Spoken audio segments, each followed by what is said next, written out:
নমস্কার প্রিয় দর্শক, ক্যালকাটা ডায়ালগস থেকে মনোজ দাসের প্রীতি ও শুভেচ্ছা নেবেন। আজ এই মুহূর্তে যে বিষয়টি নিয়ে কথা বলবো সেটা হলো গতকাল যুদ্ধ হবে কি হবে না, মানে যুদ্ধ মানে ভারত পাকিস্তানের যুদ্ধ, এই আলোচনায় ইতি টেনে দিয়েছে ভারত সরকার, মানে সিদ্ধান্ত নিয়েছে। প্রধানমন্ত্রী নরেন্দ্র মোদী পাকিস্তানের বিরুদ্ধে যুদ্ধের সবুজ সংকেত দিয়ে সমস্ত জল্পনা কল্পনার অবসান ঘটিয়েছেন। তিনি সবুজ সংকেত দিয়েছেন ভারতের সেনাবাহিনীকে। এখন তার এই সবুজ সংকেতের পর কবে, কোথায়, কখন শুরু হবে ভারতীয় সেনার অভিযান সেটা স্থির করবেন সেনাকর্তারা। এই প্রসঙ্গে স্মৃতিতে আসছে আমার স্মৃতিতে 1971-এর ভারত পাকিস্তান যুদ্ধের কথা। বাংলাদেশ মুক্তিযুদ্ধ শুরু হওয়ার প্রায় 9 মাস পর শুরু হয়েছিল দু দেশের সর্বাত্মক লড়াই। এই লড়াই শুরু হয় প্রথমে পশ্চিমাঞ্চলে শিয়ালকোটে পাকিস্তান বিমান হানা করার পর। তখন পাল্টা আক্রমণে নামে ভারত এবং প্রায় সঙ্গে সঙ্গেই যুদ্ধ ছড়িয়ে পড়ে পূর্ব রণাঙ্গন, অর্থাৎ তদানীন্তন পূর্ব পাকিস্তান বা বর্তমান বাংলাদেশে। এবার বাংলাদেশ এই মুহূর্তে এখন স্বাধীন ও সার্বভৌম রাষ্ট্র। সুতরাং পাকিস্তানের সঙ্গে যে যুদ্ধ শুরু হতে চলেছে ভারতের, সেটা বাংলাদেশে ছড়িয়ে পড়ার সেই অর্থে কোনো কারণ নেই। তা বলে কোনো কারণ যে একেবারে নেই সেটাও নয়।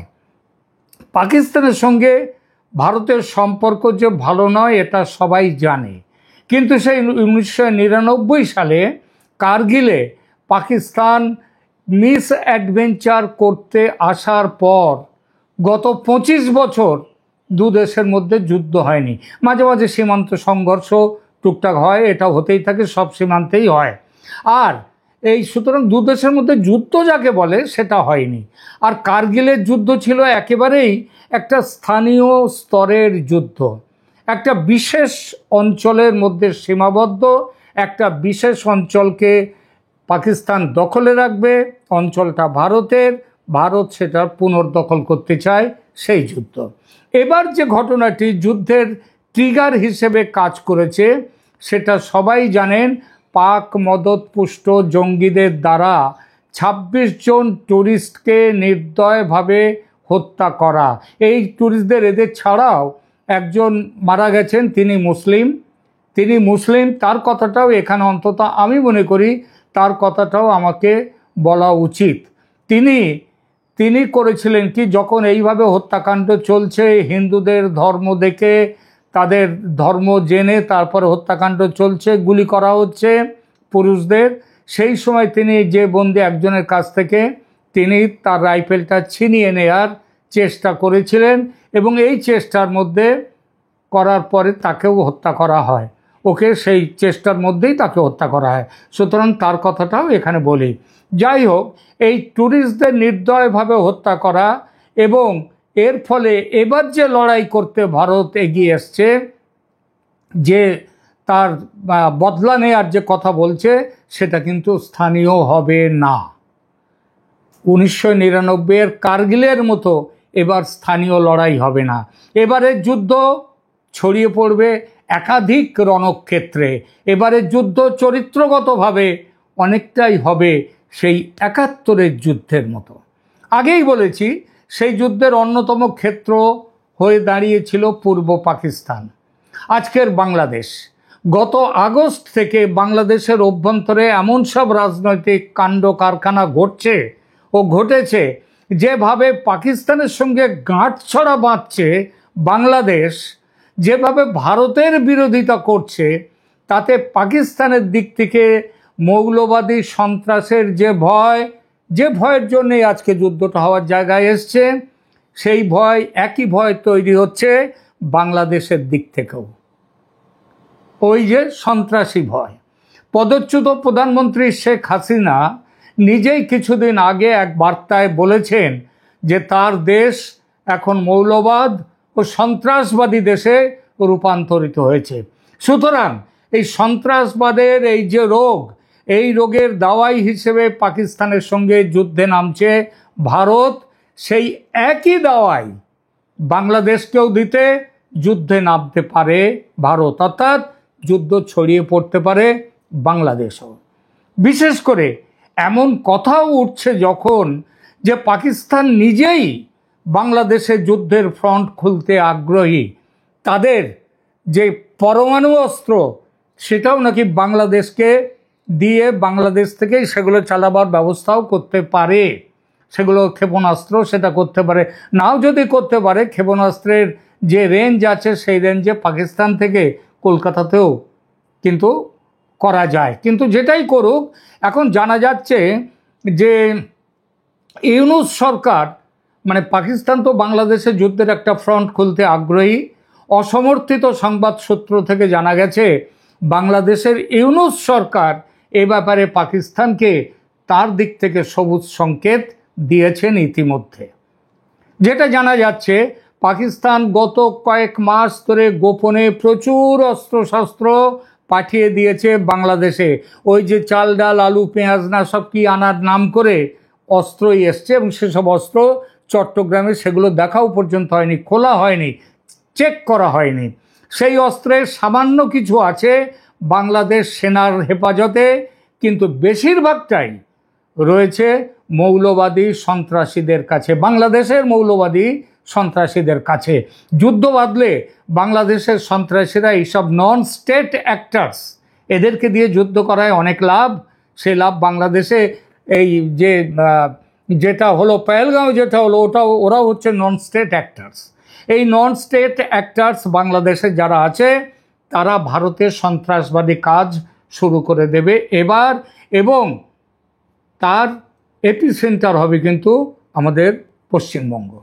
শুনলে অবাক হবেন, পাকিস্তানের কাছে দিল্লি মুম্বাইয়ের মতো জায়গা এবার আক্রমণের প্রধান টার্গেট নয়, টার্গেট কলকাতা।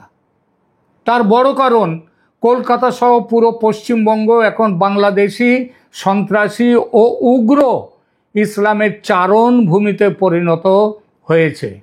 এদের বিস্তার এতটাই পশ্চিমবঙ্গে এবং আশপাশের কয়েকটা রাজ্যেও কিছুটা ছড়িয়েছে যে ভারতের কোথাও তারা এমন সংঘবদ্ধ হয়নি যতটা সংঘবদ্ধ তারা হয়েছে পশ্চিমবঙ্গে। এসব থেকে একটা সিদ্ধান্তেই আসা যায় যে ভারত পাকিস্তান যুদ্ধে বাংলাদেশের যুক্ত হওয়ার পুরো সম্ভাবনা। ৭১-এর যুদ্ধে ভারতের লক্ষ্য ছিল বাংলাদেশের স্বাধীনতা। এবারের যুদ্ধে ভারতের লক্ষ্য কি? ওই যে প্রথমেই বলেছি যে সন্ত্রাসবাদ তাকে খতম করা এবং সেই সাথে পাকিস্তানকে শিক্ষা দেয়া, আর বাংলাদেশকেও সেই ক্ষেত্রে একই সঙ্গে শিক্ষা দেয়া। সে কিন্তু এটা তো এই যে শিক্ষা দেয়া, এগুলো তো গুণগত ব্যাপার না, শিক্ষার ব্যাপার, অন্তরের ব্যাপার। এগুলো কোনো যাকে বলে যে ট্যাঞ্জিবল বা বস্তুগত কোনো ব্যাপার নয়। তাহলে যেই বস্তুগত পাওনা তো কিছু দরকার আছে, ভারতের নজরে আছে বস্তুগত পাওনা, সেটাও এই যুদ্ধের সময় তারা এইটা করে নিতে চায়, এই পাওনাটা আদায় করে নিতে চায় যাতে ভবিষ্যতে তারা শক্ত জায়গায় থাকে। এই যে ট্যাঞ্জিবল যে বস্তুগত যে ব্যাপারটা ভারত পেতে চায় সেটা কি? সেটা হচ্ছে পাকিস্তানের ক্ষেত্রে হলো পাক অধিকৃত কাশ্মীর, যেটা জওহরলাল নেহরুর নির্বুদ্ধিতায় পাকিস্তান দখল করে নিয়েছিল সেই 1947-48-এ। সেই অংশকে ভারতে আবার ফিরিয়ে আনা, ভারতের সাথে যুক্ত করা, এই কাজের এই লক্ষ্য পূরণের এটাই হচ্ছে উপযুক্ত সময়। কারণ বেলুচিস্তানে সেখানে পাকিস্তানের সর্বনাশ ঘটে যাচ্ছে। ওদিকে আফগানিস্তানের তালিবান, তারাও এখন হচ্ছে পাকিস্তানের বিরুদ্ধে। সুতরাং এখন পিওকেকে ফিরিয়ে নিয়ে নিজেদের মধ্যে যুক্ত করার উপযুক্ত সময় এইটাই। রাস্তা মোটামুটি সাফ। এখন ভারত এই সুযোগ হারাবে না।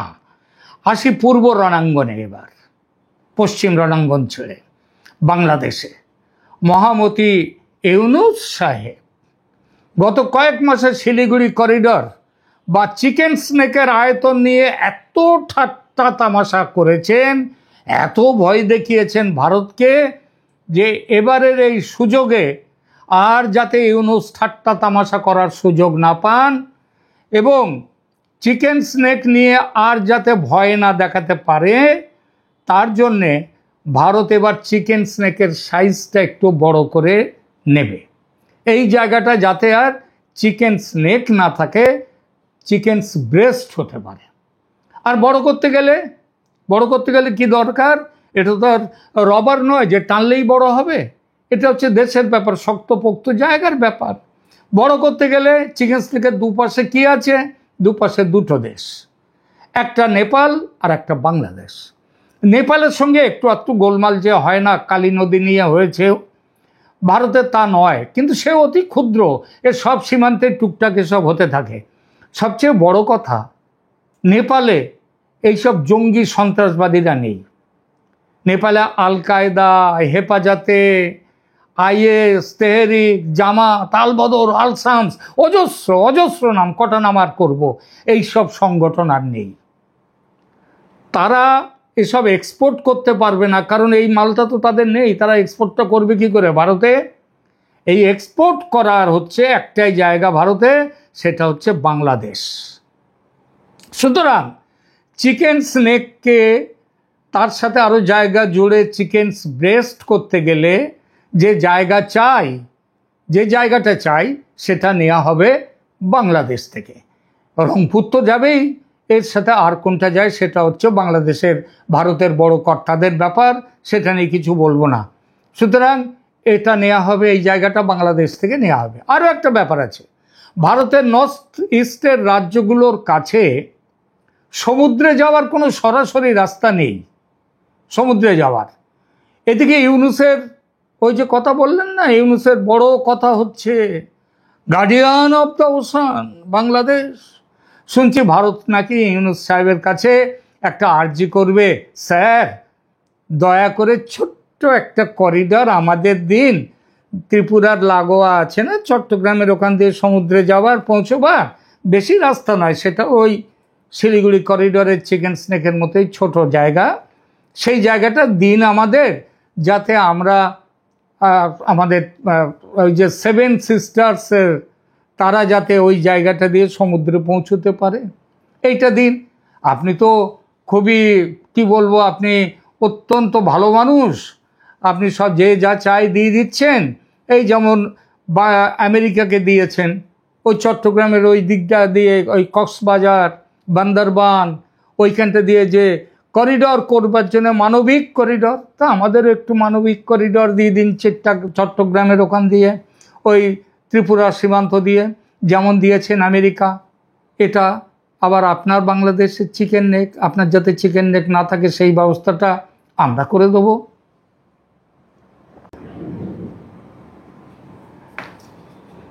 হ্যাঁ, তো ইউনূস সাহেব উপকারী মানুষ, তিনি আমেরিকার উপকার করেছেন, তিনি আমাদেরও যদি একটু উপকার করেন তাহলে ভালো। তিনি তাহলে আর খুব বড় লড়াই ওখানে করতে হয় না। আর তিনি যদি না দেন আমাদের সেইটা ওই চট্টগ্রাম ত্রিপুরার ওখান দিয়ে, তাহলে আমাদের ওই যেটা আবার ভারত সরকার ওটা কেড়ে নেবে। কারণ সমুদ্রের গার্ডিয়ান আপনি তো একটু দিতেই পারতেন। এমনিতেই বাংলাদেশের অবস্থা এখন কীরকম জানেন? বাংলাদেশের অবস্থা হচ্ছে এখন ওই ভাগাড়ে পড়ে থাকা মরা গরুর মতো। আজকাল অবশ্য শকুন টকুন দেখা যায় না, কারণ শকুন নাকি এখন বিলুপ্ত পায় প্রাণী। আমরা ছেলেবেলায় দেখেছি যে ভাগাড়ে গরু মরলে গরু সেখানে ফেলে দিলে শকুন কীভাবে ঝাঁকে ঝাঁকে চলে আসতো, তার মধ্যে গৃধিনী শকুন, একটু লালচে চোখ, তাদের গায়ের রঙটা শকুনের মতো না, একটু অন্যরকম, এদেরও দেখেছি। তাই এরাই লাল চোখ, সাদা চোখ, কালো চোখ, নানা চোখের শকুন আসে, তারা ছুটে আসতো এবং তারা ভাগাড়ে পড়ে থাকা ওই মরা গরু নিয়ে টানাটানি শুরু করতো, কামড়াকামড়ি শুরু করে দিত। সেই শকুনের পাল এখন আর দেখা যায় না, বরং মানুষ এখন অনেকটা শকুন হয়ে গেছে।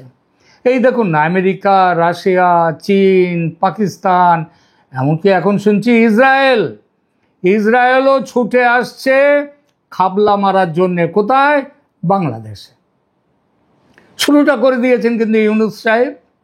ওই যে আমেরিকার কর্তারা এলেন, তাদের সাথে কথা বললেন। কারা এসেছিলেন কিসের জন্য? একটি মানবিক করিডোরের জন্য। আবার ওদিকে তারও আগে ওই যে আন্তোনিও গুতেরেস, আমাদের রাষ্ট্রসংঘের মহাসচিব, তিনি এসে ওখানে গিয়ে যে ওই এদের সাথে খাওয়া দাওয়া করলেন, ইফতার করলেন এই যে রোহিঙ্গাদের সাথে। এখন বোঝা যাচ্ছে যে ডাল মে কুছ কালা থা। এটা শুধু রোহিঙ্গাদের প্রেমে তিনি আসেননি, তিনি আমেরিকার দূত হয়ে এসেছিলেন। তিনিও বলে গেছেন মানবিক করিডোর দেওয়ার কথা। মানবিক করিডোর বলতে আমরা বুঝি সাহায্য পাঠানো। এই তো, যারা লোকে বিপদে পড়েছে তাদের বেঁচে থাকার জন্য প্রয়োজনীয় সাহায্যগুলো দেওয়ারটাকেই হচ্ছে মানবিক, সেখানে পৌঁছে দেওয়ার জন্য মানবিক করিডোর হয়। মানবিক করিডোরে অস্ত্র যায় না, কিন্তু এই করিডোর তৈরি করছে আমেরিকা, সেখানে অস্ত্র পাঠানোর জন্য। কোথায় পাঠাবে অস্ত্র? অস্ত্র পাঠাবে আরাকান আর্মি, তাদের কাছে। এবং এখন শুনতে পাচ্ছি সেই দলে রোহিঙ্গাদেরকেও নাকি ভর্তি করার প্ল্যান করেছে আমেরিকা। এবং সেইটা করবার পর তারা এইসব নিয়ে কোথায় যাবে? তারা মায়ানমার সরকারের বিরুদ্ধে তারা লড়াই করবে। কারণ মায়ানমার সরকারের সাথে বেশি প্রণয় বা বেশি ভাব চীনের। সেই জন্যে আর এটা জানি যে রেয়ার আর্থ ম্যাটেরিয়ালস যেগুলো আছে, রেয়ার আর্থ ম্যাটেরিয়ালস যেগুলো আছে, তার সারা পৃথিবীতে যত পাওয়া যায় তার অর্ধেকটা পাওয়া যায়, অর্ধেকের মতো পাওয়া যায় সেটা ওই মায়ানমারের কাচিন প্রদেশ। এগুলো দখল করতে হবে। সুতরাং এখন তারা মানবিক যে কারণ দেখিয়ে মানবিক করিডোর দেওয়ার দাবি করেছে। তো সবাই যখন খাচ্ছে বাংলাদেশকে, খেতে আসছে, পরিকল্পনা আছে যে একটা ইহুদি খ্রিস্টান একটি রাষ্ট্র তৈরি হবে। ওই যে এলাকাটার কথা বলছি এখানটায়। তো এই যে রাষ্ট্র তৈরি হবে, হ্যাঁ, ভারত সতর্ক আছে। ভারতের মণিপুর, মিজোরাম, এটা ওই ইহুদি রাষ্ট্রের বাঁধনের মধ্যে থাকবে। কিন্তু আমি বলে দিচ্ছি, ইহুদি রাষ্ট্রের প্রস্তাবিত মানচিত্র যেটা, সেখানে মণিপুর, মিজোরাম থাকবে না। কারণ ভারতকে চটানো, ভারতের জমিতে হাত দেওয়ার ভাবনা ইসরায়েল আমেরিকা কারো নেই। সুতরাং ভারত তার নিজের জায়গাটাকে ঠিক করবার জন্যে, পাল্টা চাপে রাখার জন্যে ওই যে চট্টগ্রামের ওখান দিয়ে যে করিডোর, বাংলাদেশের চিকেন স্নেক দিয়ে সমুদ্রে যাওয়ার রাস্তা, চট্টগ্রামের ওই এলাকা বাংলাদেশের ভারত দখলে নেবে। দেখবেন ভারত সেটা করবে। তাহলে কি হলো? পূর্ব রণাঙ্গনে একটা হচ্ছে শিলিগুড়ির ওখানে রংপুর, আর একটা হচ্ছে নিচের দিকে সমুদ্রে যাওয়ার জন্যে ত্রিপুরার জন্য দরকার ওই চট্টগ্রামের ওখানকার বাংলাদেশের চিকেন নেক। এইটার দিকে হচ্ছে, এই হচ্ছে দু জায়গায় যে লড়াই হবে, তার পেছনে এইটাই হচ্ছে কার নজর আছে, ভারতের কোন দিকে কি নজর। এখনকার মতো এখানেই রাখছি। ভালো থাকবেন, ধন্যবাদ।